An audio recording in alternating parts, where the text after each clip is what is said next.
Gambia was not supposed to exist as a nation. We've proved the doubters wrong. As Prophet Jibril Fall will say, Ndekete philosophy, Ndekete Yarafandu, we can make a country, Ndekete we can survive as a country, Ndekete we are really a provable nation, Ndekete we are a nation that is not hellhole, as Roosevelt observed when he was going to the World War II negotiations. Ndekete is a country that is illuminated, almost 800 communities are eliminated after 60 years of transformative. So we have to congratulate ourselves that we've taken the baton from our forefathers to ensure that we have a respectable nation. Thank you very much, and we welcome you to this national dialogue, which is a pinnacle of participatory democracy. For proceeding, I would like to invite my boss, the pioneer of the national dialogue, Director of Press and Public Relations, Office of the President, Madam Ami Boja, to explain the concept of the national dialogue. Madam.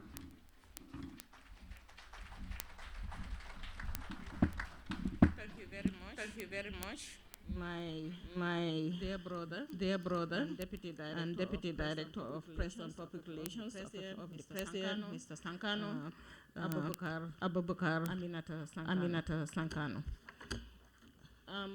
On behalf of His Excellency, Honorable Babukar Bui, Chief Justice, His Lordship, Deputy Speaker, Honorable Sidin Jai, Deputy Chief of Staff, Muhammadu Diba, Honorable Members of the Cabinet, Deputy the Secretary General, Ministry of Justice represented here, representing the Minister of Justice, former honorable members who are present here, our dear panelists and discussants who are present, members of the civil society, students union, different students groups here, business entrepreneurs who are here today, women leaders. We welcome all of you to this national dialogue. We have a dear governors who came all the way from URA to be present here today. We acknowledge all of you. The Office of the President staff who have been tirelessly supporting this process. Our dear former panelists who have believed in us that we can have a national dialogue. When we started, few trusted that this can be something we can continue. And they volunteered and accepted to be the first panelists who are present here. We acknowledge all of you, present and not present, that you trusted us so that today we are celebrating the official national dialogue. We started with a public forum because we wanted to pilot whether Gambians are ready to sit together and discuss among themselves issues that concern them, who are not from the same political affiliation or party, who are from government and non-state actors, but they decide that we are Gambians, and that is the common denominator that is bringing all of us here today to discuss our issues. That is why you will observe that we have not invited development partners to this forum. The reason being that we want Gambians to know that we are all citizens of this country, we belong to this country, and we can decide on our own fate by quarreling, disagreeing, and then coming to a consensus that this is the way forward. And I'm happy that today we are celebrating the third one. From the first forum, public forum, in 2023, the following year, 2024, always you realize that the forums, the national dialogue takes place during the independence celebration period. It's a predatory, because we observe that every year we get a march pass. When there's a banquet, we have a banquet, and that's it. But how do we discuss where we are as independent nation? So we decided, let's try a public forum. At least there are people who will be ready to sit and reflect on where we have to go, where we came from, and the way forward. That is the reason we are very concerned about the national dialogue. Furthermore, we realize that when you say a national dialogue, you cannot limit it in the urban area. So we have what we call regional dialogue. If you look around, you will see these banners indicating each of the regions that are represented. Because some regions are big, we divide them, north and south. So, but all the regions are covered from the North Bank, CRR North, URR, CRR South, LRR, West Coast, Combo, and Foni, KM, Banjul. So this year, the last one, we had 9 dialogue sessions, as we usually do since we started.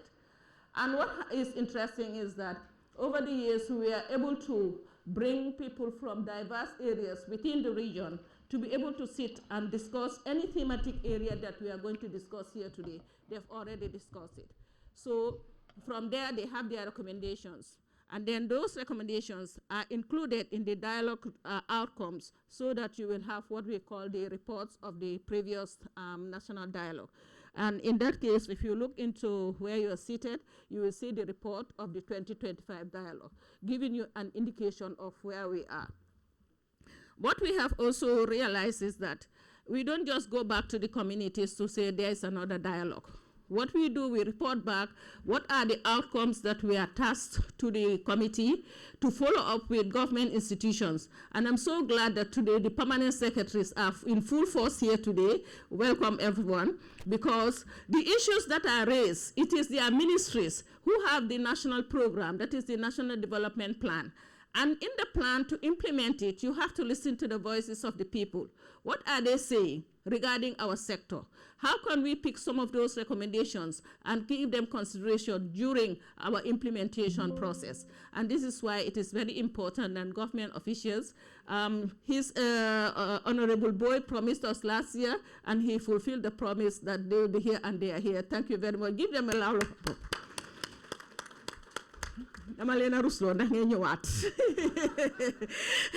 Thank you so much. And we appreciate every year also, we have what we call the National Preparatory Committee. We must thank them very much. They come from different institutions and they are stakeholders in national issues. Every year, the institutions are written to and they bring in members who will represent them. Some are repeated members because they are continuing in the institutions. Some are new members because others have moved and new ones have come in. But the institutions remain.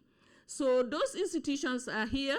They give us support, and they are the ones who go out in the rural areas doing the regional dialogue as rapporteurs, as resource people to support the OP team who are dealing with the logistics. And we very much thank the hosts in the regions who supported the whole process to be able to have success.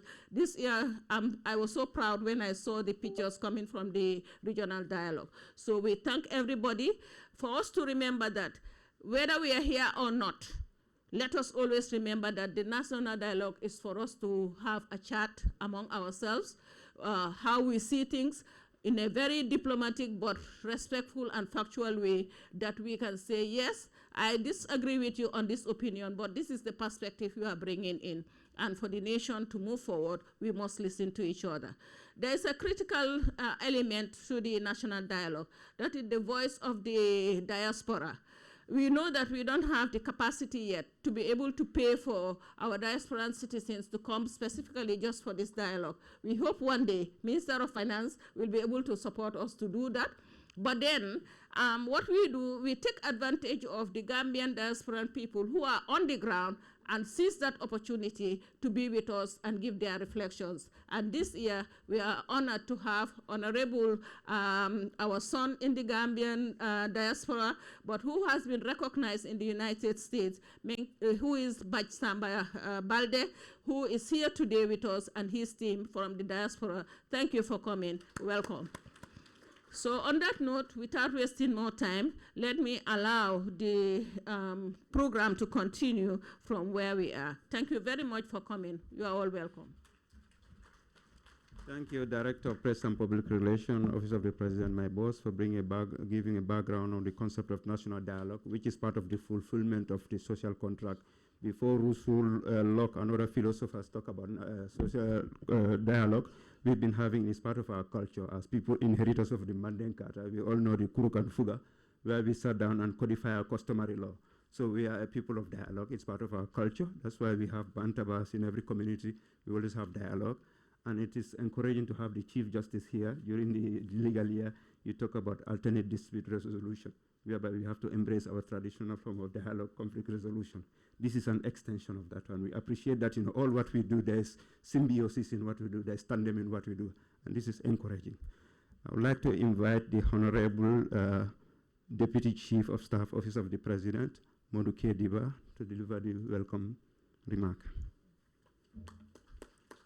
Thank you, sir.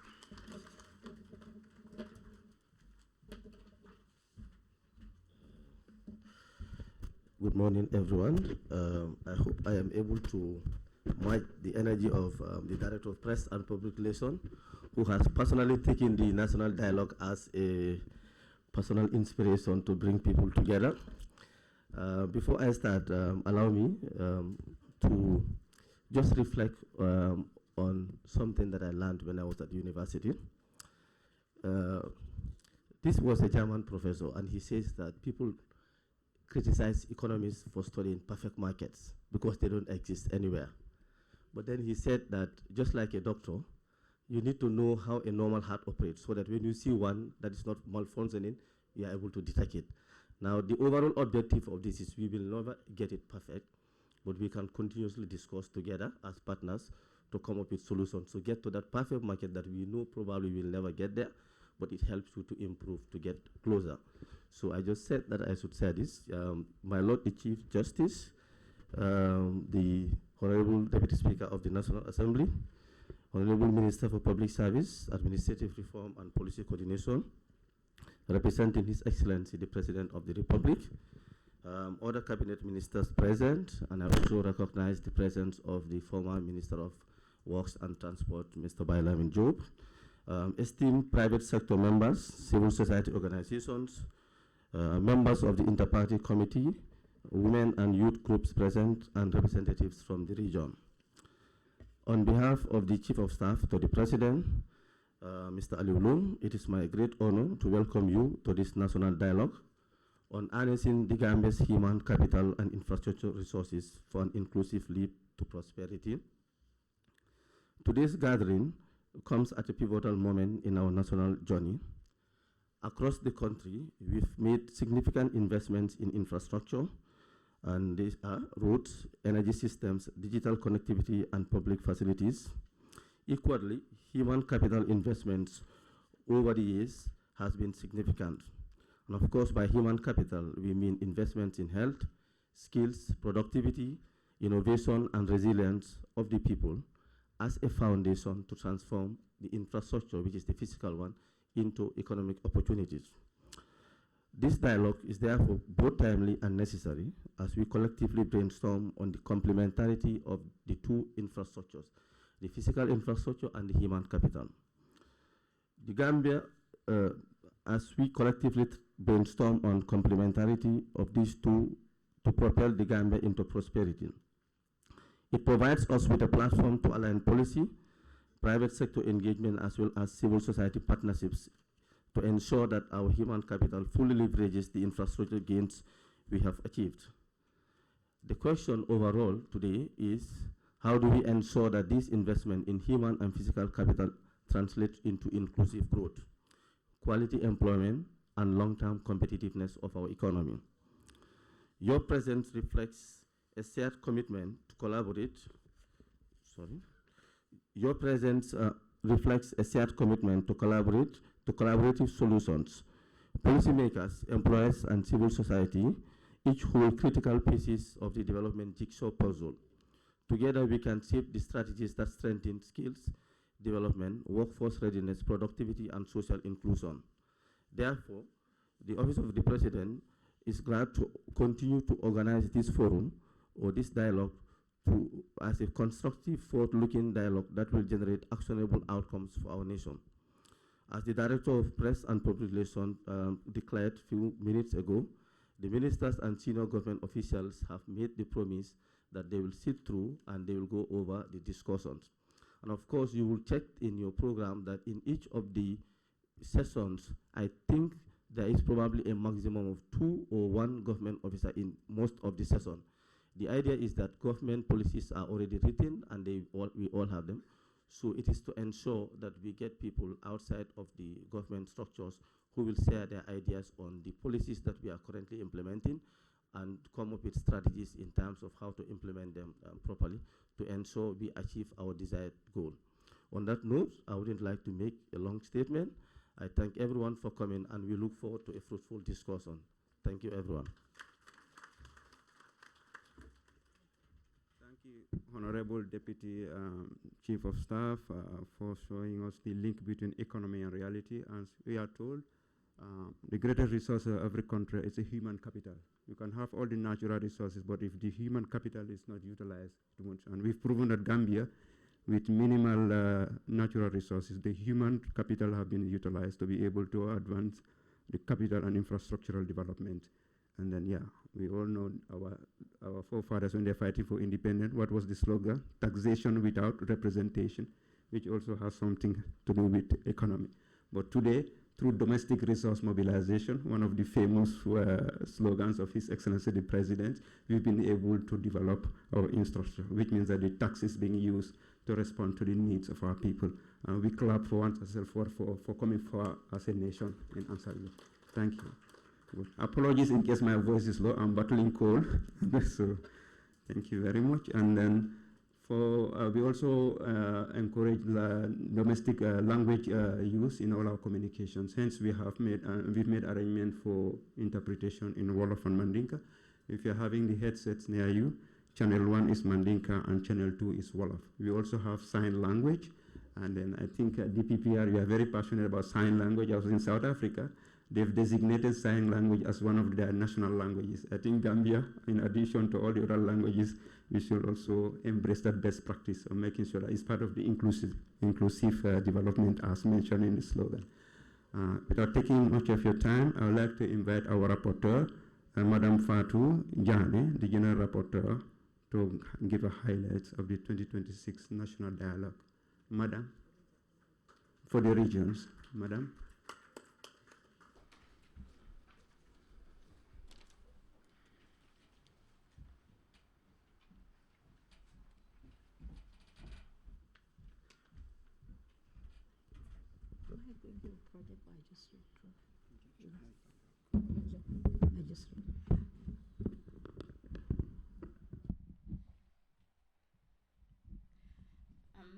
Good morning. Allow me to stand on the existing protocol.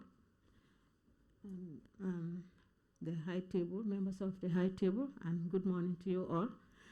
I'm presenting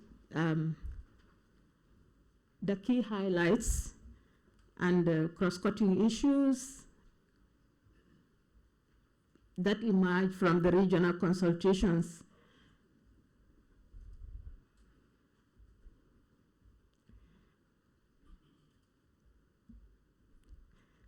The methodology applied was a participatory and inclusive consultative engagement that took place across the country in all the administrative regions, involving central and local government authorities, politicians, civil society, youth, women groups, religious and cultural leaders, as well as the private sector and the persons with disabilities.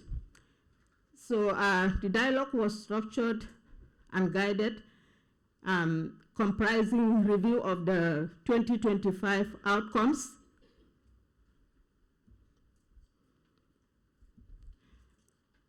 thematic discussions aligned to the 2026 national theme with reflections and key recommendations by participants.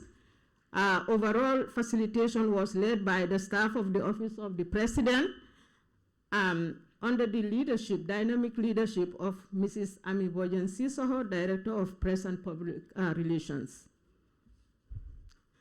So in Central River region, some of the key issues that emerge include youth unemployment and skills mismatch, saltwater intrusion, irrigation, that is Central River Region North, irrigation, storage and agro-processing, electricity, water quality, health and fire emergency, infrastructure gaps. You know, the fire emergency, they talked about the fact that His Excellency, the President, is now embarking on rural electrification, so they need fire service facilities around since there will be electricity. So some of the alkalis also talk about timely payment of salaries.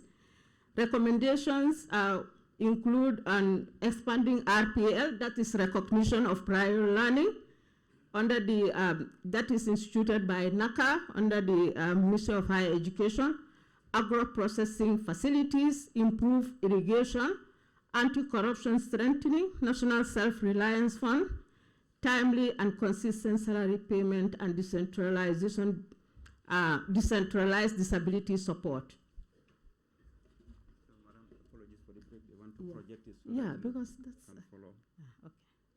Because I thought that's what I should. Let me go back to this side. Okay.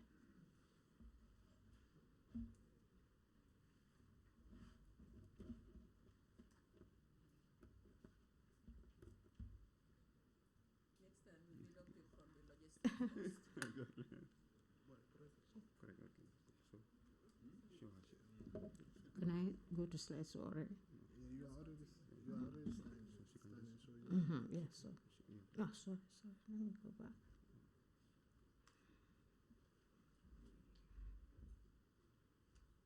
So let me just go back. Just regulate whatever you regulate, and I go You back. can stand and you.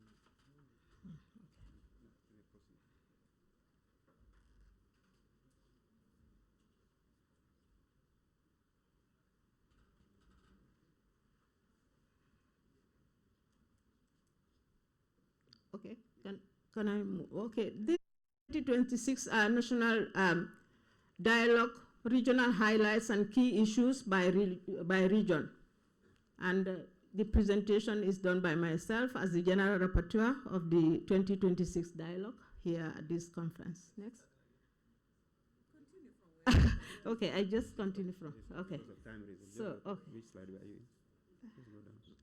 Okay, Which slide were you? Methodology? I read the methodology and No. Central River region. Maybe we can look at those issues quickly. Yes. Here? Central River region north. So we talk about youth unemployment came out, and then skills mismatch, saltwater intrusion, irrigation, storage, and agro-processing facilities, weak decentralization, security and accountability concerns, payment of alkali salaries, and recommendations include expanding the RPL system, agro-processing facilities, improve irrigation, anti-corruption strengthening, national self-reliance fund, timely and consistent salary payment, and decentralized facilities for disability, persons with disability.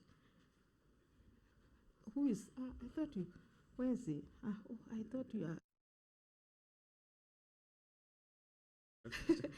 Put it in the presentation.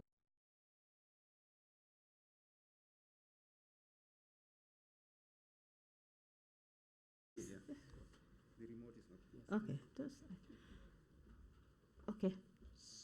So the next one is Central River Region South, agriculture, that is rice as a key economic driver, but constrained by low mechanization, youth unemployment and low labor market absorption, infrastructure deficit, feeder roads, electricity, digital connectivity. Recommendations include agriculture modernization, expanded TVET, civic education, and grassroots inclusion. Kanifing municipality.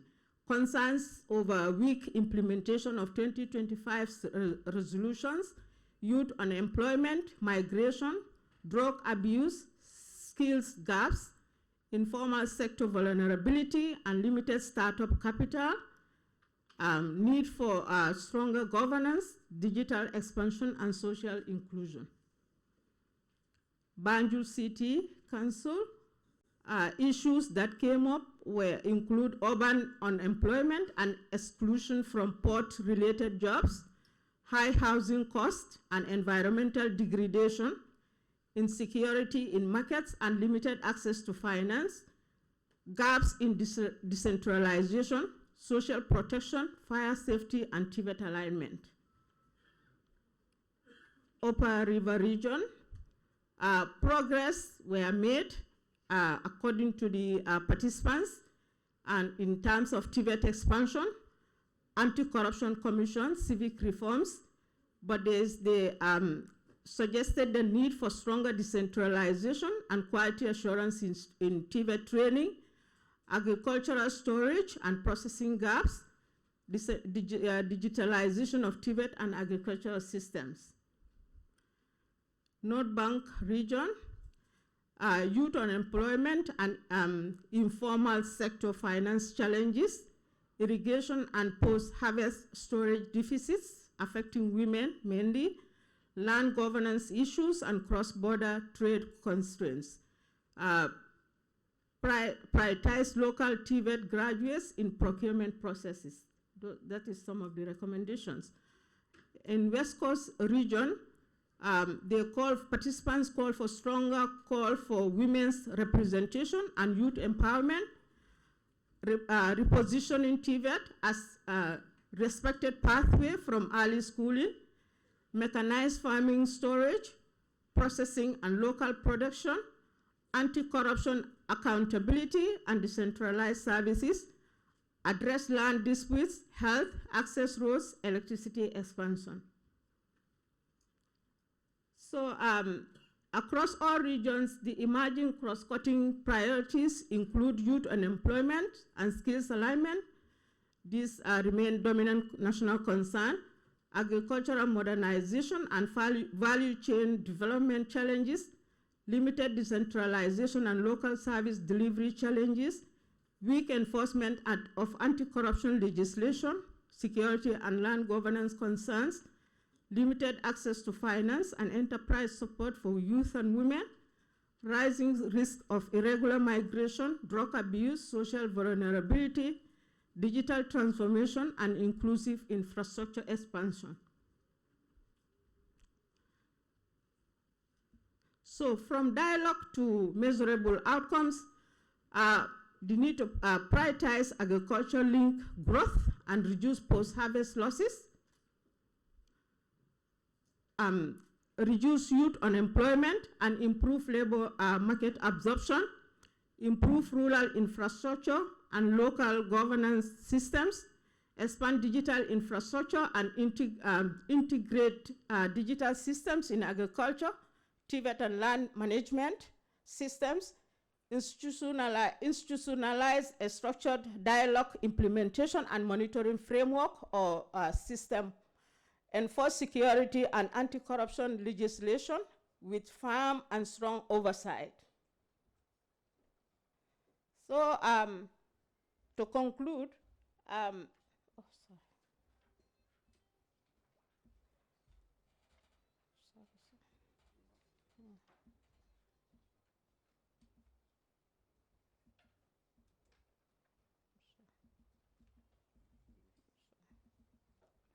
not going? So my conclusion. Conclusion is not going.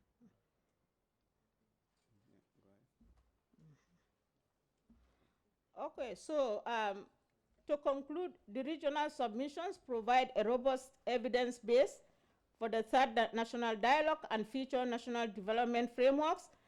The participants reaffirm a shared commitment to inclusive prosperity, underscore agriculture and youth empowerment as national imperatives, and highlight the centrality of integrated investment in human capital and infrastructure. Strong emphasis was placed on institutionalized monitoring and effective implementation and measurable outcomes, supported by coordinated national action.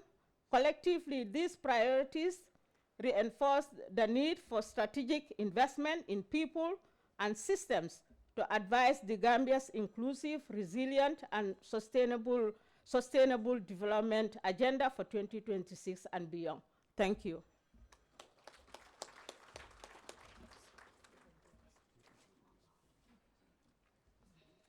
Thank you, Madam, for giving us the real-time feedback from the citizens across the country, and that is the essence of the dialogue. And one takeaway is that, as the Chinese taught us, if you want to be rich, build roads. And history teaches us all nations that build good road communication networks advance. The Roman Empire, the word all roads lead to Rome is emanated from this saying. The Chinese had their Silk Road, we had the Trans-Saharan trade, the Portuguese, marine superpower, they explore the adventures in the United States also through the railroad. So indeed, infrastructure opens the road, and then it also has a cascading effect on all other issues raised. I would like to now invite His Lordship Hassan B. Jallow, Chief Justice of the Gambia, to deliver his statement. Your Lordship.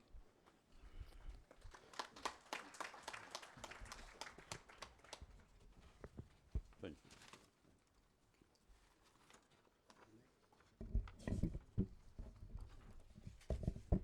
Good morning, Honorable Minister Boy, representing His Excellency the President of the Republic, Honorable Deputy Speaker of the National Assembly, Honorable Ministers, members of the Diplomatic and Consular Corps, members of the Organizing Committee of the National Dialogue, distinguished guests. I'm greatly honored to have been invited to give some reflections at this third National Dialogue. The holding of this gathering for 3 successive years since its inception is a strong demonstration of the continued relevance of the forum, relevance for our collective reaffirmation of our core national values, relevant for the review of our current challenges and the charting of a way forward in meeting those challenges. I'd like to commend all the stakeholders for their continued commitment to this process of dialogue, and also to commend the organizers as well for their commitment and their persistence, welcome persistence, for an all-inclusive approach that brings together all sectors of our community in this important process. The theme of this year's dialogue focuses appropriately on harnessing the Gambia's human capital and infrastructural resources for an inclusive leap to prosperity. The 2 previous dialogues gave us the opportunity to identify and to reaffirm our commitment to the core national values, the values and the commitment to democracy, to adherence to the rule of law, to respect for human rights, for accountability, and to social and economic process, and overall to the pacific resolution of disputes and differences within our community. As we reaffirm our collective commitment to these values, we need to be guided by the old adage that government is indeed a government, that democracy is indeed a government of the people, by the people, and for the people. The theme is not something that the judiciary itself is indifferent to. Training and capacity building is a very important objective, one of the 8 objectives of the Judiciary Strategic Plan. And since the adoption of the plan and its launch by His Excellency the President, much effort and much resource has been devoted to training our staff and providing continuing systems for legal education, capacity building, geared to ensure, to promote, enhance the efficiency of the judiciary itself. No nation, despite the wealth of its natural resources, can make sustained progress without harnessing its human capital. The people must always be the agents. They must be the catalysts and the object and beneficiaries of any process of development. They must be the engine of development, and they must also be its beneficiaries.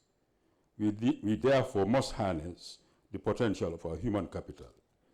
We can do so successfully, however, if we invest in our human resources, particularly the youthful population, in order to make them effective participants in our national development process. Investment in education, in training and capacity building must be and must remain a key priority for national development. It is indeed the key to national development. And many of us look, for instance, look forward to the day, indeed, when quality, relevant, compulsory education is available in this country at all levels and to all people. Even from the nursery to the university to professional levels. For a nation that does not enjoy the luxury of significant natural resources, our population is our most important resource, and its development must not only be seen as a matter of human rights for individual citizens, but as the key to our collective national progress. Whilst democracy is indeed meant to be a government for the people, its key starting point must be as a government by the people. Democratic government must be based on the sovereign and freely expressed consent of the people, delivered by their freely chosen representatives who are selected freely and fairly in an electoral process.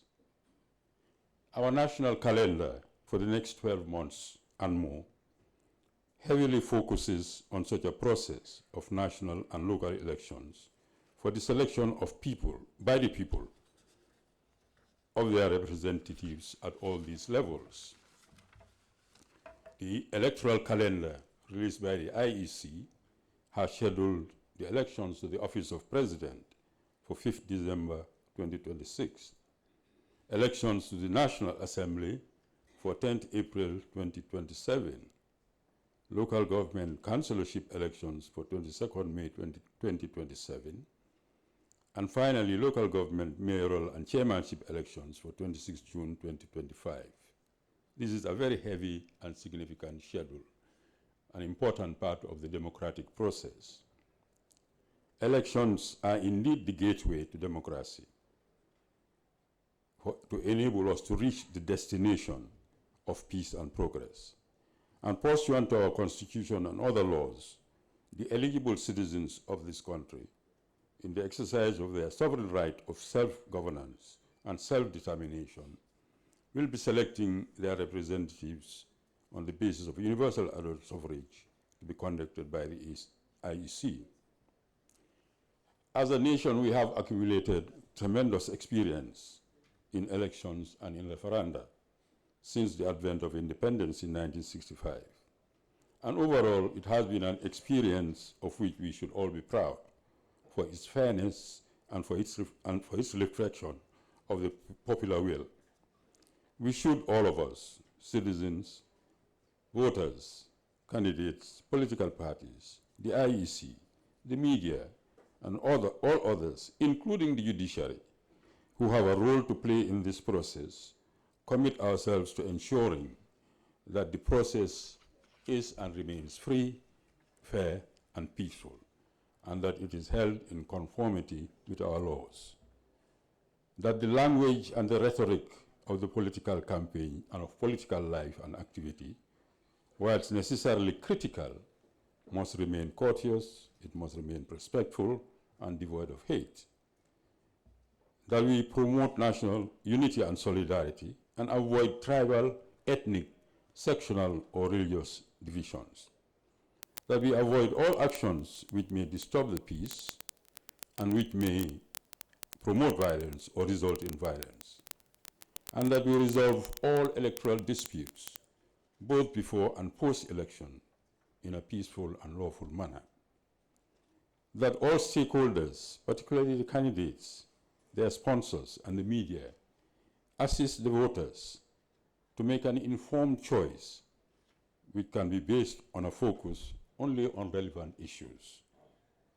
In that way, I am confident that we can, and we will, as a nation, successfully navigate, as we have done many a time in the past, this important gateway spanning many months from now to democracy, and thus best equip ourselves to reach the destination of national peace, progress, and prosperity. I thank you for your attention.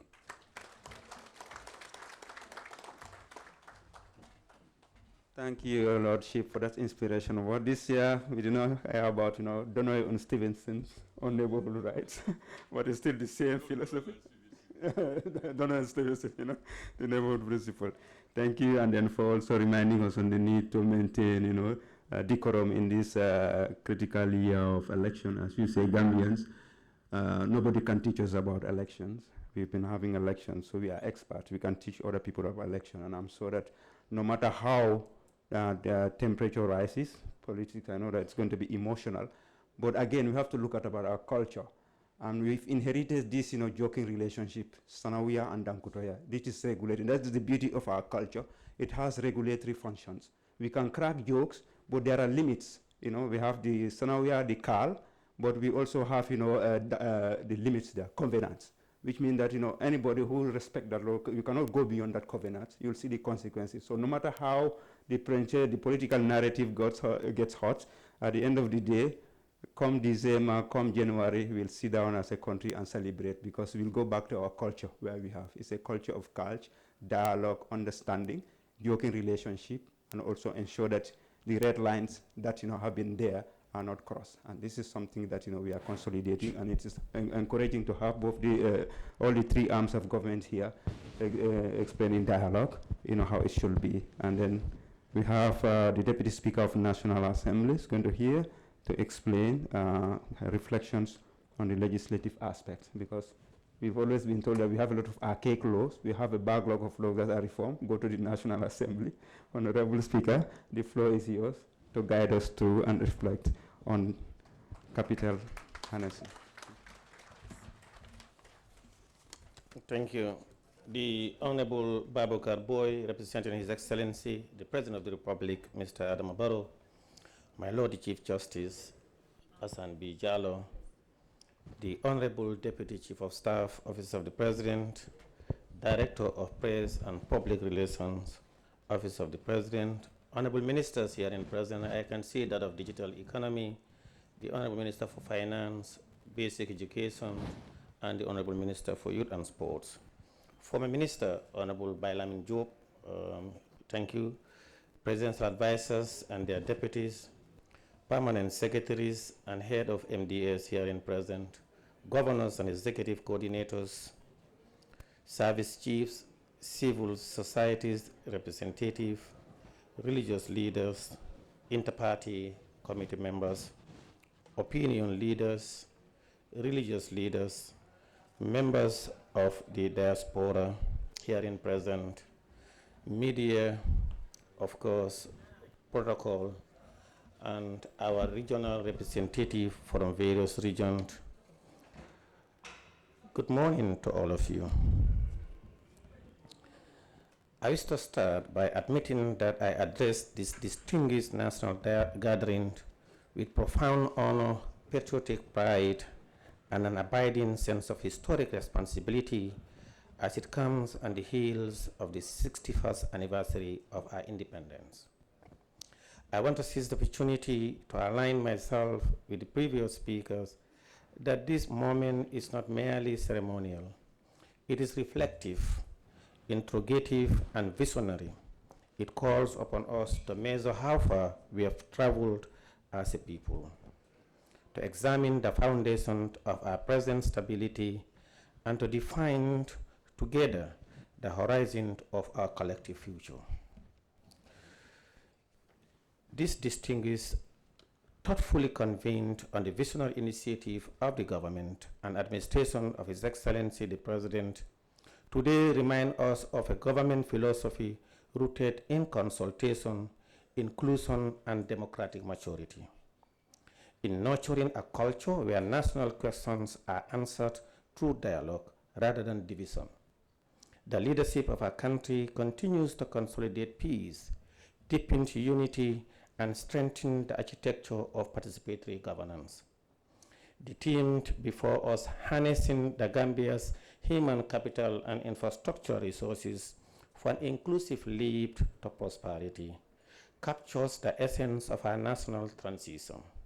It recognizes that development in the 21st century is no longer defined solely by policy declaration, but by tangible transformations in the lived realities of citizens, by the roads that connect farmers to markets, the electricity that powers innovation, the schools that nurture intellect, and opportunities that dignify labor.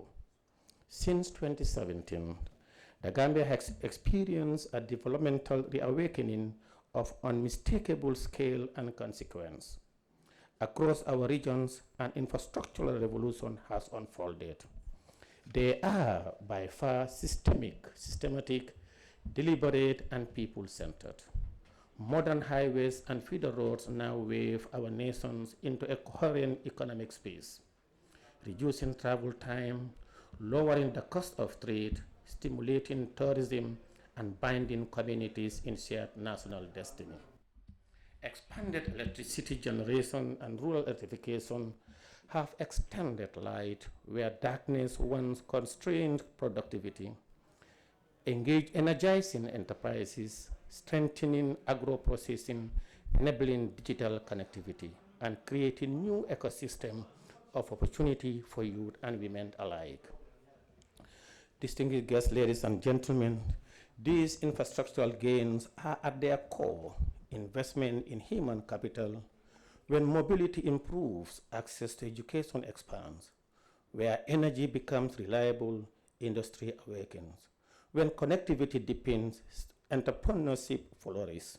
Consequently, we are witnessing rising income-generating activities, the growth of small and medium-scale enterprises, renewed investor confidence, and the gradual transformation of local economies into energies of inclusivity and prosperity.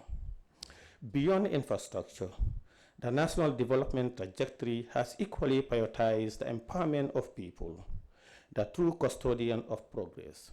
Strategic interventions in education, technical and vocational skills, agricultural modernization, youth empowerment, women's enterprise development, and social protection collectively signal a governance model that places dignity, productivity, and opportunity at the center of state policy. This is the pathway through which nation converts stability into prosperity and hope into measurable advancement. Ladies and gentlemen, in sustaining this national progress, the National Assembly has played a deliberate and practical role in ensuring that development commitments translate into real and accountable outcomes for citizens. Through the passage of enabling legislation, careful approval of national budgets, and continuous scrutiny of public expenditure, the Assembly has held direct national resources towards priority infrastructure, energy expansion, education, health, and enterprise development. Parliamentary committees have completed this work through field oversight, stakeholders engagement, and performance review of public programs. Actions that strengthen implementations, expose constraints, and promote responsible use of public funds. These contributions demonstrate that sustainable development is achieved not only through the construction of roads, power system, and public facilities, but also through disciplined governance, transparency in resource use, and continuous accountability to the people. Where investment is matched by oversight and policy direction, infrastructure delivers lasting economic value, public service becomes more dependable, and national growth expands a manner that is both inclusive and resilient. I must reiterate that national transformation is never accidental. It is the outcome of vision matched with courage, policy sustained by discipline, and leadership guided by relentless and deliberate commitment to the common good. As stakeholders in governance and as beneficiaries of peace, all of us carry a shared obligation, and this obligation includes protecting our democratic gains, nurturing unity,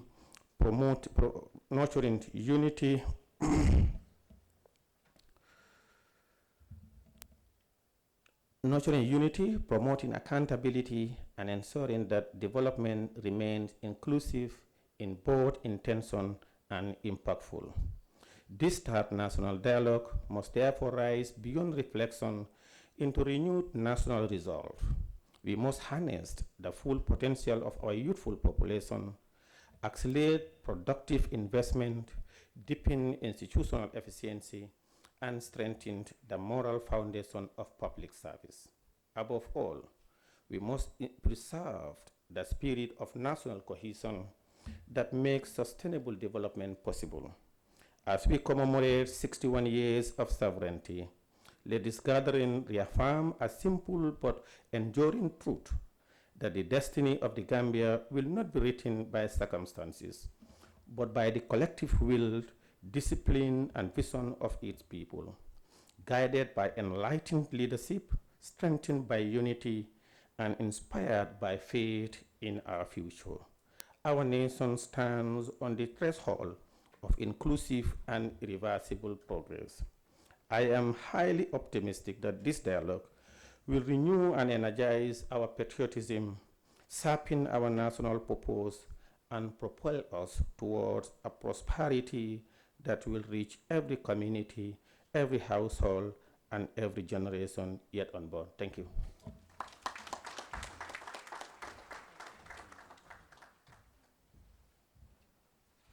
Thank you, Honorable Deputy Speaker, for taking us through the due process of how things are done in a democratic dispensation.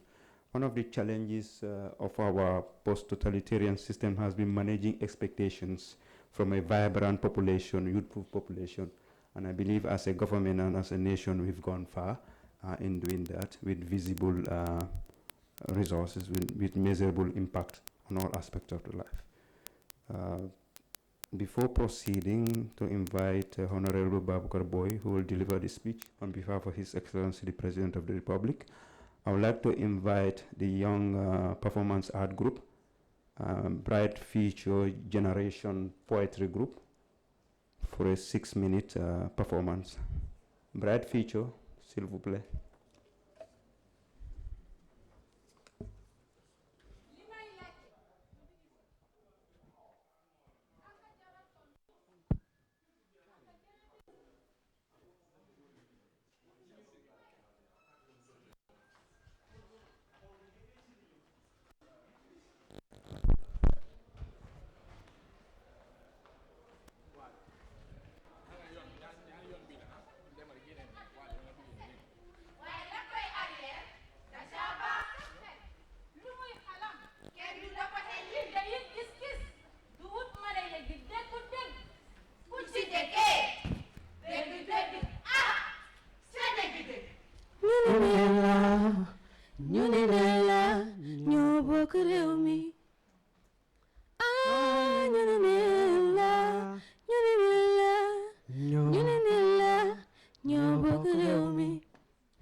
Hebate de mirero, Sitani da favorido.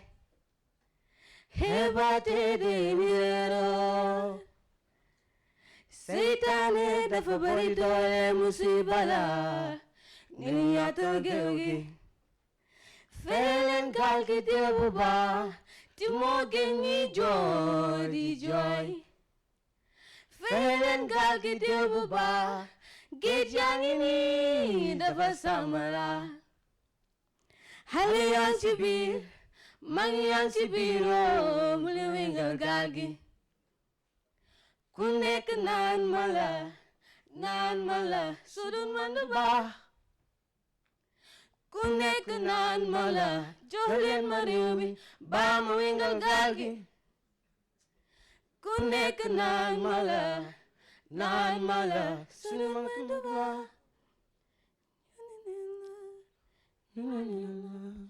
Before anything exists, imagine itself.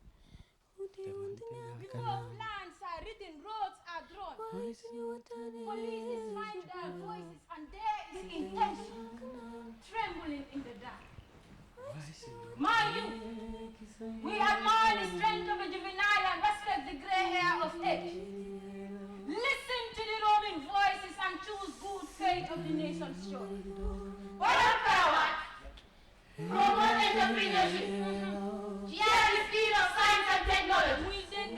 Invest in education that creates of skills, jobs and dignity for inclusive prosperity. With electricity reaching rural areas, youth can open welding workshops. Roads now connect communities, making it easier to reach markets. Through UNICEF, Nereman Skill Center, Virgama Skill Center, Basa Skill Center, and the faculties of UTG, youth are gaining practical skills for livelihoods, SIE calls, GIRAF, and the Madrasa Integration Program. Empower youth in agriculture, entrepreneurship and technology. Now I see the point. No! Here are our hopes. Different voices. One aspiration. To rise together, to build together, to move forward together.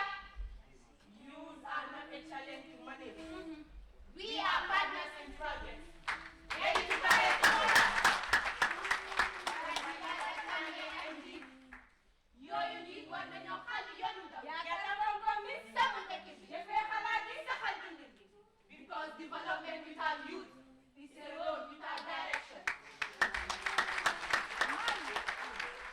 You are the beating heart of the nation's life, the beacon of nature's eye. You are not weak. You are strong for success. Dreams are not fantasies. They are blueprints, written in invisible ink. Visible to those brave enough to believe and bold enough to act. Hope is courage in motion. Possibility is a moment where preparation meets opportunity. Miss it and progress flows. Choose it and history advances. Then do not be discouraged. Construct hospital with care. Secure life with dignity. Protect the lives of the people. Security. Strengthen, promote accountability. Let the government uplift the citizen. We'll fight a Bekati, Samukati, Nobukati, because farmers, workers, traders, the informal hands of the nation hold the living economy together. If a youth can work, let that work build families, communities, and the nation. The future is not silent. It is speaking through us. In our creativity, in our resilience, in our determination to believe that there is more we can achieve. Digital minds, creative hands. Partnership over isolation. Integrity over corruption. Inclusion over exclusion.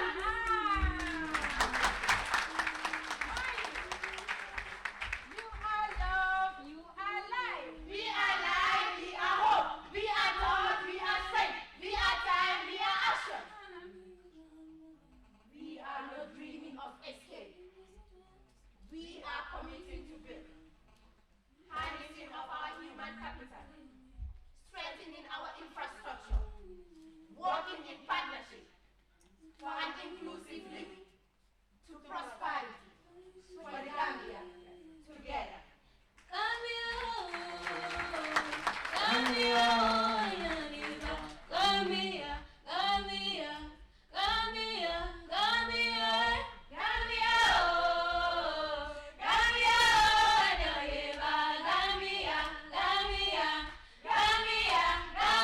Gambia,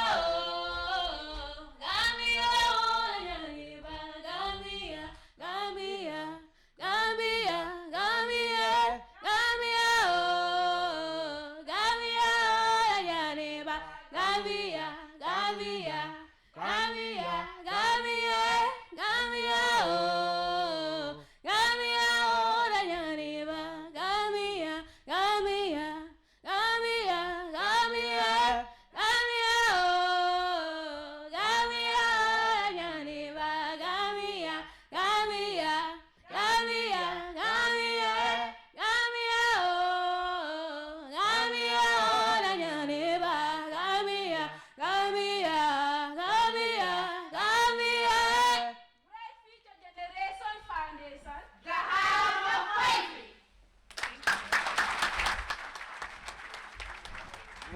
One more round of applause.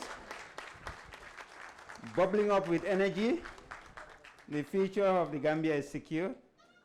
And then, yeah, we appreciate that beautiful rendition, showing culture and modernity. Now, we'd like to invite Honorable Babukar Boy to deliver the speech on behalf of His Excellency, the President of the Republic of the Gambia, Mr. Adama Barrow.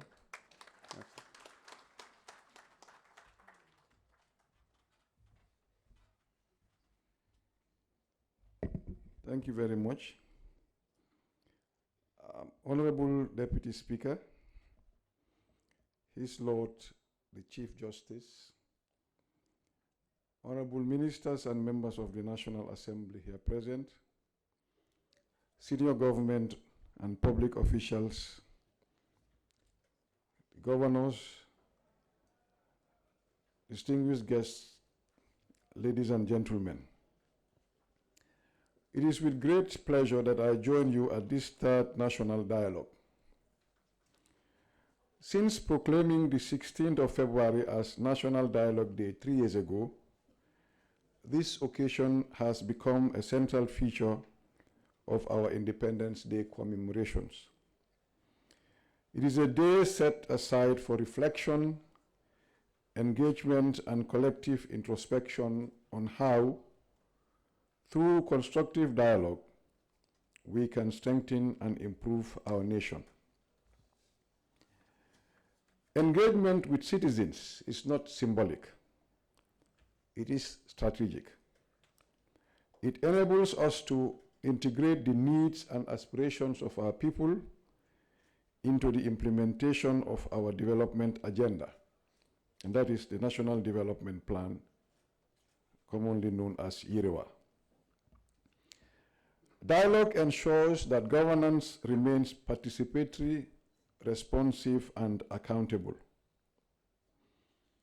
Distinguished invitees and fellow citizens, in 2023, the Office of the President piloted a public forum under the theme Democracy, a Recipe for Peace and Development.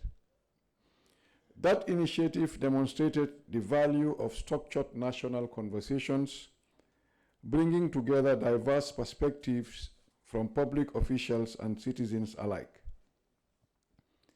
Having observed the quality and impact of those deliberations, I declared the 16th of February as a National Dialogue Day in 2024 to institutionalize dialogue as a permanent feature of our governance architecture.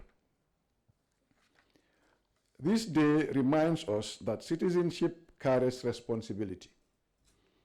We must participate actively in shaping how our country is governed. We must express our views responsibly, uphold freedom and the rule of law, and respect divergent opinions. The Gambia we aspire to build, a peaceful, developed, and cohesive nation, requires unity of purpose. It requires that we rise above differences and work collectively toward our shared destination. That is why district and regional dialogues precede the national gathering. Wherever we are in this country, civic responsibility begins with listening, speaking respectfully, and seeking mutual understanding. Distinguished guests, ladies and gentlemen, each national dialogue theme has reflected our priorities as a nation. The inaugural dialogue focused on our collective responsibility of preserving the nation, safeguarding the state, and securing our resources. It called upon all stakeholders to protect our institutions and ensure accountability for peaceful coexistence. In 2025, under the theme Marching in Solidarity for Self-Reliance and National Development, we reaffirm the importance of unity and shared effort in advancing our development agenda.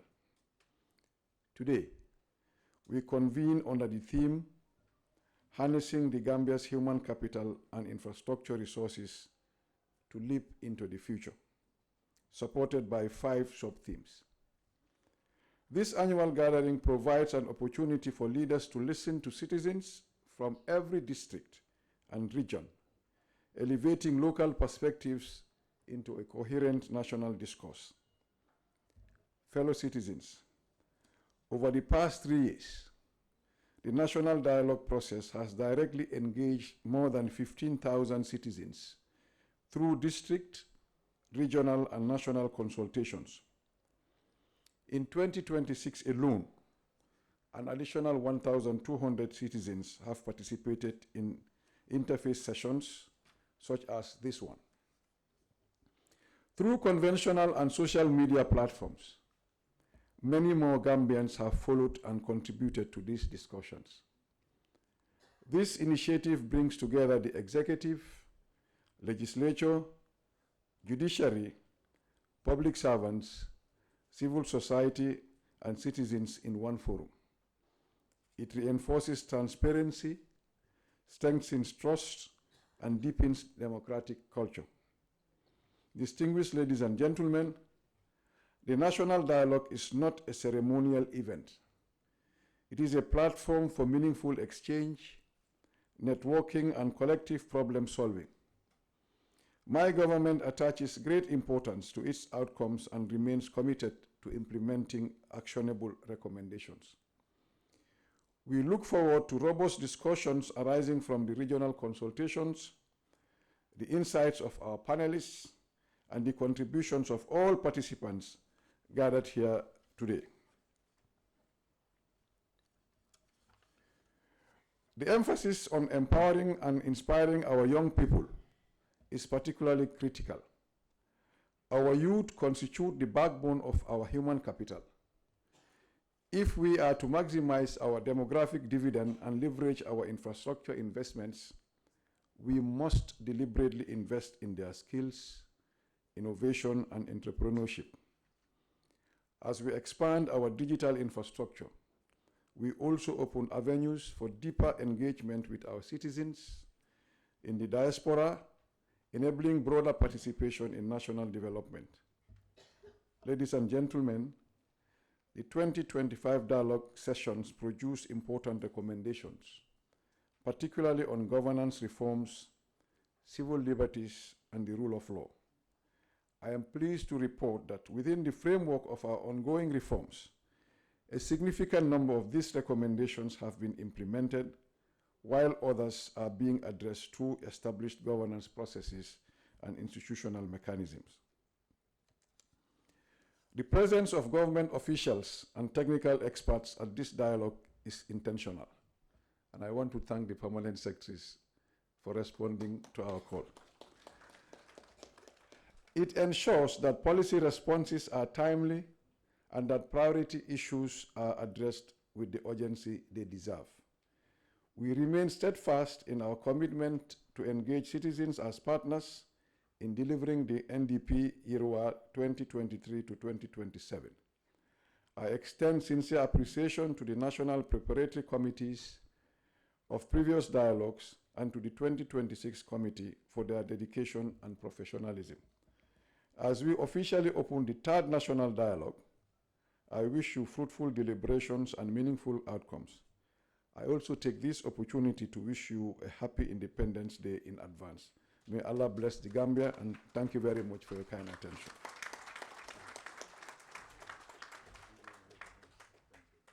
Thank you, Honorable Minister Boy, for delivering the speech on behalf of His Excellency, the President of the Republic. Now we have a 3-minute interlude where we'll play a video reflecting on the National Dialogue. Just heads up, we are broadcasting live. So if you are going to do power nap, do it in a way that you are not Zoom. We don't want somebody to say, oh, these government officials, they are only sleeping. So do it in a way that nobody will see. Or as they say, the way the cat does, one eye open, one eye. It's normal. So technicians, are you ready? Play for the video.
Gambia celebrates 61 years of nationhood with a series of activities.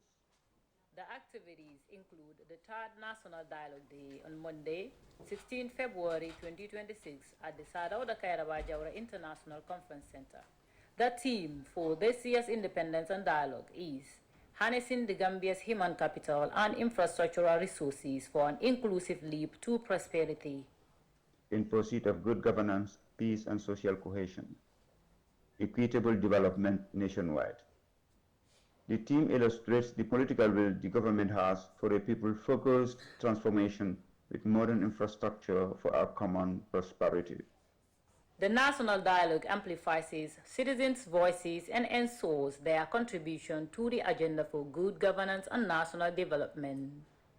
Join the National Parade at the Makati Square on 18th February 2026 for a remarkable celebration of the Gambia's 61st independence anniversary. Yes, 61 years of peace and stability remind us of the strength and resilience of our forefathers who dedicated their lives to our nation's liberation. We are the generation that builds on their legacy, and we set the standard for the next generation. We are peacefully harnessing the Gambia's human capital and infrastructural resources for an inclusive leap to prosperity. Get set and be part of our nation's journey of historic transformations. Thank you very much. Now, may we join the high table for photograph, photo session, family session. We want the next generation to remember this session. That's why we like to capture it also. And so you may follow. And the session continues, interesting sessions, so stay and be part of it. Maybe if we can have the high table and then we have the discussants and the honorable members so that we can have it in groups. That way we'll have better photos. We're going to have it outside so that we all have a good background there. Thank you. Photographer sessions, can you help? Please come. You can leave your bags and things and they're coming back immediately. Yeah, thank you.